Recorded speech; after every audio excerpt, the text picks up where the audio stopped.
Howdy everybody, this is Micah over at Aspen Forge. Today I just wanted to tell you about this anvil I got recently. Just a little bit of the history on it, how it was made, the company that made it, and the company that sold it. This is a 130-pound blacksmith anvil. It was made by the Hay Budden Manufacturing Company in Brooklyn, New York in 1908.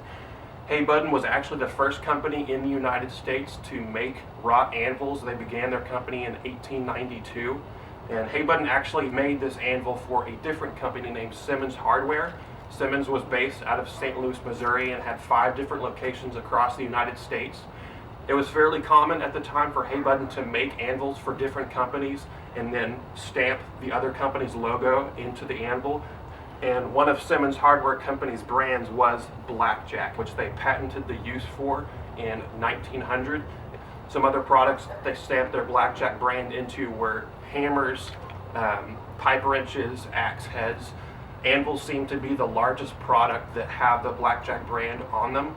Hay Budden made several different patterns of anvils. There was a farrier's pattern, sawmaker's pattern, double horn pattern. This one is just the basic blacksmith pattern, and any other anvils that I was able to find that were made by Hay Budden and had the Blackjack brand on them were just this basic blacksmithing pattern. The going rate for anvils around 1908 was about 15 cents per pound. So with a 130-pound anvil like this, it would have sold for around $20. Just to give you some perspective, these days, if you're looking for one of these, it usually sells for around $4 to $5 a pound. So you'd be looking at anywhere from $500 to $650 depending on the condition. And the blacksmiths that actually forged these anvils in the Hay Budden manufacturing facility earn about $25 per week. So if they were looking to buy one of these anvils, that would be about a week's salary.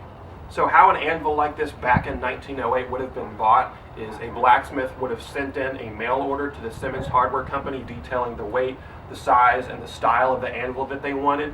Simmons Hardware would then send out that mail order to Brooklyn, New York, to the Hay Budden manufacturing facility, where they would actually forge this anvil, stamp the Blackjack brand into it, and then send this anvil along with other ones to the 5 different locations of Simmons Hardware Company around the United States. As far as the actual construction of this anvil, it was made in 2 pieces.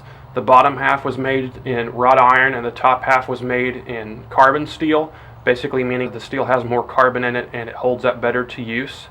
Originally, before 1908, Hay Budden made these anvils in 3 pieces. The bottom half was forged out of wrought iron. The top half was forged out of carbon steel, and then they forge welded a carbon steel plate onto this very top. But blacksmiths over time found that after a lot of heavy use, these plates would start to chip and actually peel away from the rest of the anvil. So Hay Budden invented and patented a method where they were able to forge this anvil out of 2 separate pieces. Again, the bottom half being wrought iron, the top half being carbon steel. And they forge weld those together, and if I turn the anvil, you can still see a little bit of where that seam is between those 2 steels. They did a pretty good job of it, but with any forge weld, usually you can see a little bit of the sign of where those 2 steels meet. So this is the face of the anvil. As you can see at the very top here, we have the Simmons Hardware Company Blackjack brand.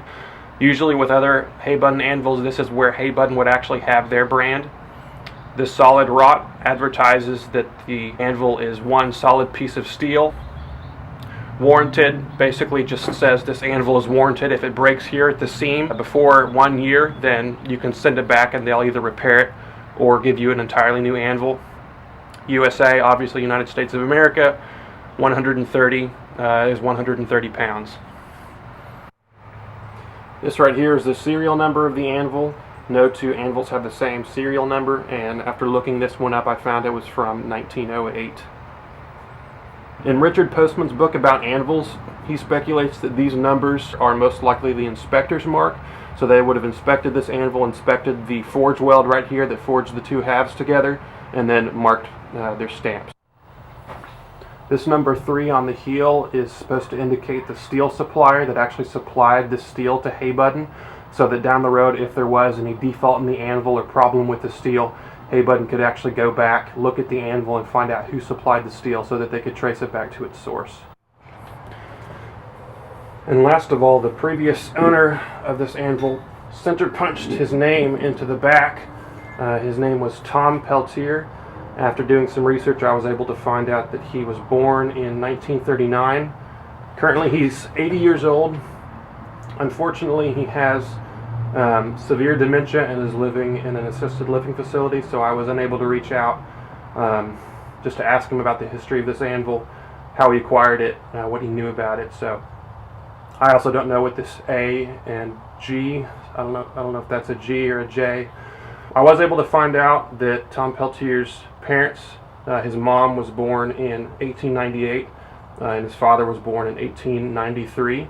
So if this anvil did run in the family, then most likely it would have been bought by one of them later in 1908. Overall, though, even though I don't know the total history of this anvil, I'm very happy with it. It's just got a lot of character to it. You can see these chisel marks in here. After blacksmiths would make chisels, they would test them on this lower portion of wrought iron just to see if they'd cut. You can see also there's some square center punch marks.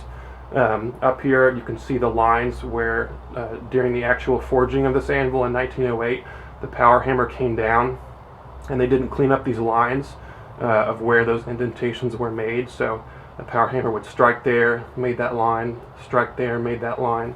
The wrought iron, the texture of it is just incredible. I love it. And again, they welded the seam between the wrought iron and the high carbon steel very well. So it's got a lot of great character to it. It's a nice size. I've been wanting one that's kind of small, that's got good edges on it, and just overall really happy with this one. So that's the history on this anvil. I hope you enjoyed a little bit of that. I hope you learned something. If you have any questions, let me know. I have a wealth of information on Simmons Hardware Company and Hay Budden now, so if you'd like to ask any questions, feel free to reach out. If you have an anvil like this, I'd love to see pictures of it, but other than that, until next time, I appreciate it. Thank you for watching.